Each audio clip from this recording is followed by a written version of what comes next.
¿Qué tal, chicos? Continuamos ahora con la última parte de nuestro tema, la Revolución Rusa. Bueno, estábamos hablando justamente de la Revolución de Octubre liderada por Lenin y las obras que realizó. Bueno, en primer lugar tenemos acá una imagen de la familia Romanov, la familia del zar Nicolás II. Vemos acá a su esposa Alejandra y a sus hijas. Y acá tenemos al príncipe heredero, ¿no? A Alexei, que tenía el problema de la hemofilia. Y acá justamente tenemos a la hermana menor, ¿no? Que tiene por nombre Anastasia. Bueno, cuando se fusiló, se dio la orden de fusilamiento de la familia real, no se encontró el cadáver de Anastasia, por lo tanto se creía que estaba viva. Y a lo largo de la historia aparecieron muchas mujeres diciendo ser Anastasia. Bueno, en la fotografía de la familia real no se encontró prácticamente restos, ¿no? De Anastasia, y por eso se creyó que aún estaba viva hasta el año 1991, donde se encontraron los restos. Bueno, pasamos a la siguiente diapositiva y vamos a ver justamente la fotografía de Anastasia, ¿no? Sobre la gran duquesa Anastasia Romanov, hija menor del zar, se ha hablado durante años de la posibilidad de que hubiera sobrevivido al no encontrarse sus restos, ¿no? Hasta que en el año 1991 se encontró. Bueno, pero se pensó que estaba viva. Bueno, en el año 2007 se confirmó que eran los restos de ella, ¿no? De Anastasia. Por eso a lo largo de la historia surgieron muchas mujeres que decían ser Anastasia, ¿no? La famosa duquesa. Una de las más famosas, personas que dijeron ser, pues, no, Anastasia, una farsante, fue Anna Anderson, ¿no? Una mujer de nacionalidad polaca, ¿no? Que en el año 1922 dijo ser Anastasia y tenía un gran parecido, ¿no? Bueno, los polacos, los rusos tienen, casi, son de las mismas características físicas. Ahora pasamos a la creación de la Unión Soviética. Esta creo que fue una de las obras más grandes que hizo Lenin. Creó la Unión de Repúblicas Socialistas Soviéticas. La creó en el primer Congreso de los Soviets, ¿no? Celebrado el 30 de diciembre de 1922. Y ahí decidió por unanimidad la constitución, la creación de la Unión de Repúblicas Socialistas Soviéticas, conocida como URSS, que luego se va a convertir en la primera potencia mundial. Aquellos que desarrollan armas nucleares, llegan primero al espacio, ¿no? El primer hombre también en el espacio, ¿no? Bueno, estaba formada por Rusia, Ucrania, Bielorrusia, Transcaucasia y otras repúblicas de Asia Central. Ahorita vamos a ver cuáles son. Ahora, fue un estado federal de repúblicas socialistas. Recuerden que en un primer momento, en el tratado de Brest-Litovsk, Lenin no renunció a perder territorios, no por el tratado de Brest-Litovsk con Alemania, y proclamó también la independencia de algunos territorios. Estos territorios luego, por autodeterminación o libre determinación, van a querer pertenecer a esta Unión de Repúblicas Socialistas Soviéticas. Habíamos dicho también que que no había una democracia directa, ¿no? Eran los líderes de los soviets quienes decidían y tomaban la decisión de pertenecer o no pertenecer a la Unión de Repúblicas Socialistas Soviéticas. Como la mayoría de los líderes soviets estaban en la misma línea ideológica, política, ¿no? y económica de Lenin, decidían a favor de pertenecer a la URSS, ¿no? O también por quedar bien con Lenin, que era el máximo líder de toda la región. Bueno, se creó la URSS, ¿no? Que va a durar hasta el año 1991, cuando cae, ¿no? Debido a que el sistema no se puede sostener. Bueno, recuerden que esta creación fue prácticamente de los líderes bolcheviques, a la cabeza Lenin. Ahora, la bandera de la Unión Soviética la tenemos acá. Era una bandera totalmente roja con la hoz y el martillo, que era el símbolo, el martillo de los obreros, y la hoz, el símbolo de los campesinos, con una estrella roja pero con borde dorado. Esa es la bandera de los soviéticos, muy conocida, ¿no? A nivel mundial. Y este es el primer escudo de los soviéticos, con la hoz y el martillo, el mundo, la estrella en la parte superior y los laureles. ¿Ya? Ahora vamos a ver justamente el gran símbolo de la hoz y el martillo, el símbolo del comunismo, ¿no? También presente en la Revolución China, en la Revolución Cubana y en todas las revoluciones socialistas del mundo. Porque a partir de esto la Revolución Rusa va a ser tomado como ejemplo por otros países, por otros estados, para iniciar esta revolución. Bueno, ¿cuáles son los países que formaban la Unión de Repúblicas Socialistas Soviéticas? Tenemos acá Rusia, el número 1, Estonia, el número 2, ¿no? Letonia, el número 3, ¿no? Lituania, el número 4, estos países pequeñitos, ¿ya?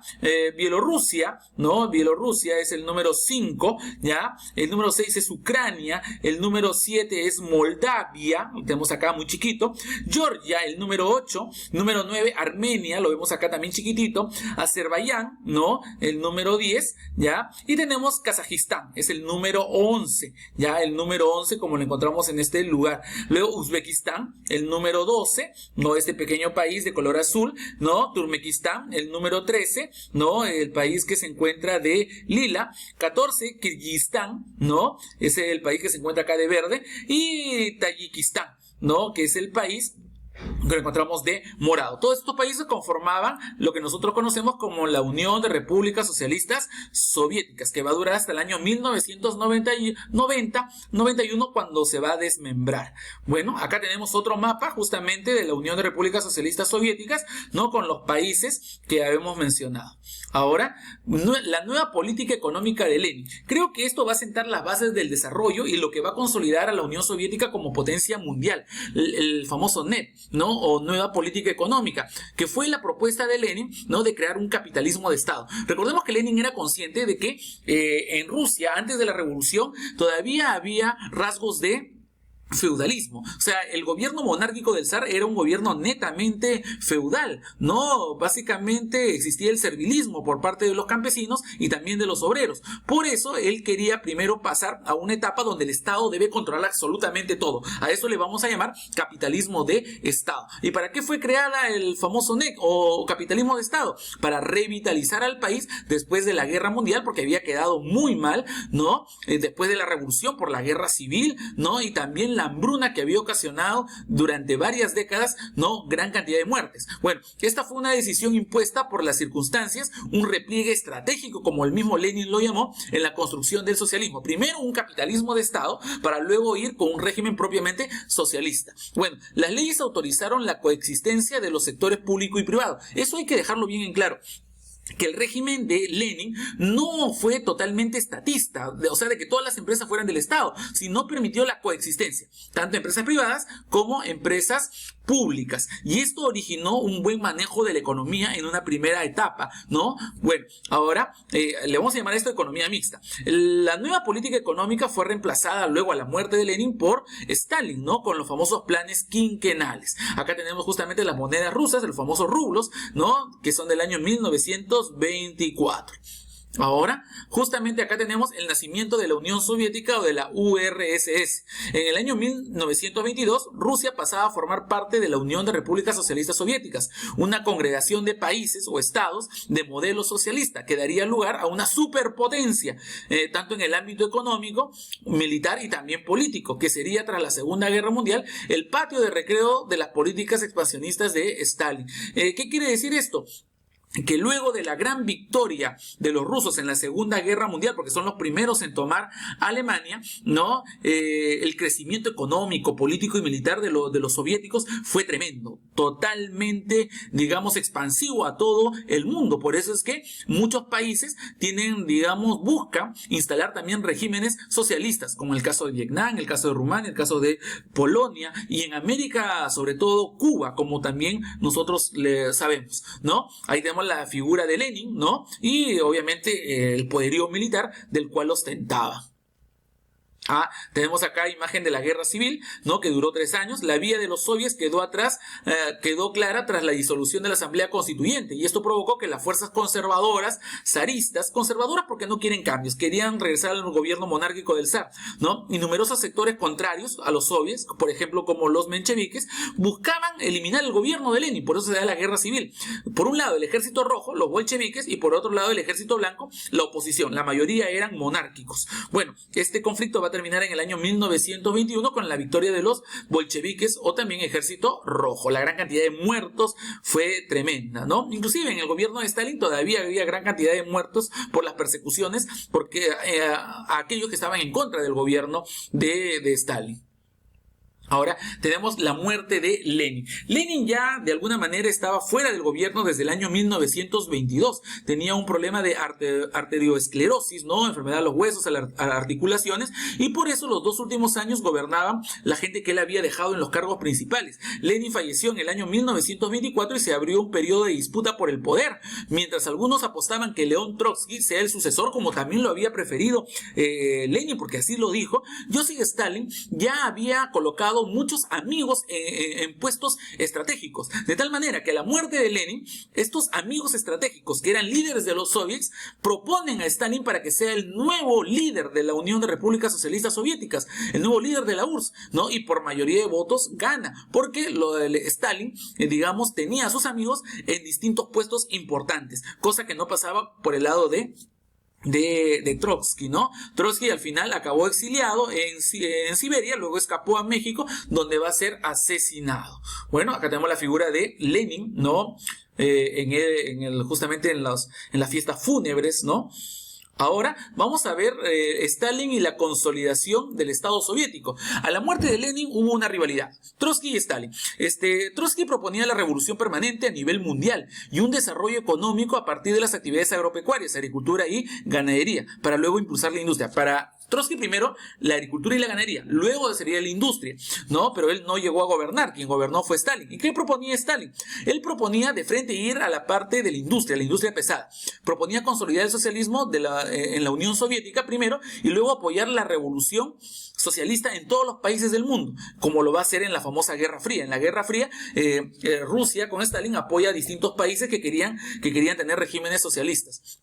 Según él, el desarrollo económico debería sostenerse en la industria pesada. Primero en la industria pesada y luego en la agricultura colectivizada, en una agricultura de acuerdo a distintos planes, ¿no? Bueno, vayamos a ver.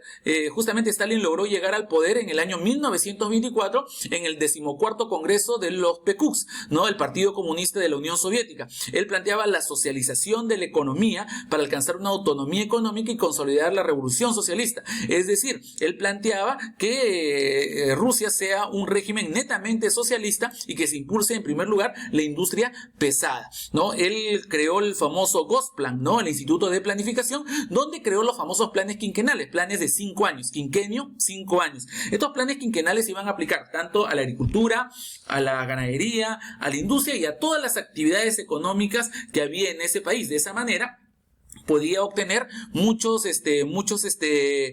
superávits, muchas ganancias, no debido a estos planes. Él gobernó prácticamente 30 años, su gobierno se caracterizó por ser totalitario, vertical, sanguinario, muy cruel contra todos aquellos que se oponían a su gobierno. Fue un gobierno netamente dictatorial. Ahora, los planes quinquenales consolidan a Stalin en el poder y también las purgas políticas, o sea, todos aquellos, ¿no?, que no estaban de acuerdo con su gobierno eran torturados, encarcelados o algunos eran expatriados, es decir, expulsados del país. De esa manera, Stalin logró consolidar el socialismo en la Unión de Repúblicas Socialistas Soviéticas. Muy bien, chicos, gracias por escucharme, espero les haya gustado el tema. Es un tema realmente amplio, es un tema con muchos aspectos, tanto políticos, económicos, sociales y también culturales. Pero hay que considerar algo importante, que la Revolución Rusa marca el hito de la expansión del socialismo en todo el planeta. A partir de la Revolución Rusa, muchos países van a iniciar rebeliones justamente buscando los regímenes socialistas, debido a que las ideas de Carlos Marx,